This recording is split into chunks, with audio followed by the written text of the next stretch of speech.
ঢাকা ৮ আসনের স্বতন্ত্র প্রার্থী ও ইনকিলাব মঞ্চের মুখপাত্র ওসমান হাদির উপর হামলার ঘটনাটি আরও স্পষ্ট হচ্ছে নতুন ফুটেজ ও ছবির বিশ্লেষণে।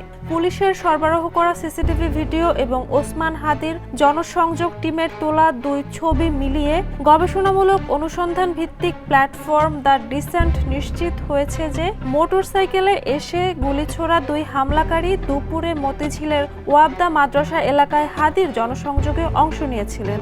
তারা তখন মুখে মাস্ক পরে ভিড়ের সঙ্গে মিশেছিলেন।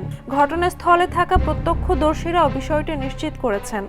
বাইকে যে দুইজন ছিল তারা হেলমেট পরেছিল, গুলি করে সাথে সাথে চলে গেছে। পুলিশের কাছ থেকে প্রাপ্ত সিসিটিভি ফুটেজ এবং প্রকাশ্যে আসা দুটি ছবি বিশ্লেষণ করে আরও জানা গেছে দুই হামলাকারীর একজনের গায়ে ছিল কালো পাঞ্জাবি, কালো মাস্ক, গলায় চাদর এবং আকাশি রঙের প্যান্ট। অপরজনের পরনে ছিল কালো ব্লেজার, কালো মাস্ক, চোখে চশমা এবং চামড়ার রঙের জুতা। সিসিটিভি ফুটেজে দেখা পোশাকের সঙ্গে জনসংযোগে থাকা দুই ব্যক্তির পোশাক হুবহু মিলে গেছে, যা হামলাকারীদের পরিচয় সম্পর্কে নতুন প্রশ্ন তৈরি করেছে। এখন হাদির টিম ও তদন্তকারীরা দিনের অন্যান্য ছবি ও ভিডিও সংগ্রহের চেষ্টা করছে, যাতে হামলাকারীদের গতিবিধি আরও স্পষ্টভাবে চিহ্নিত করা যায়।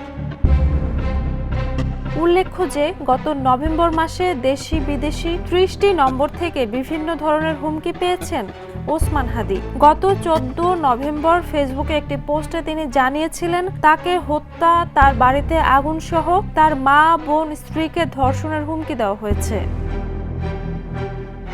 Desk report, the news.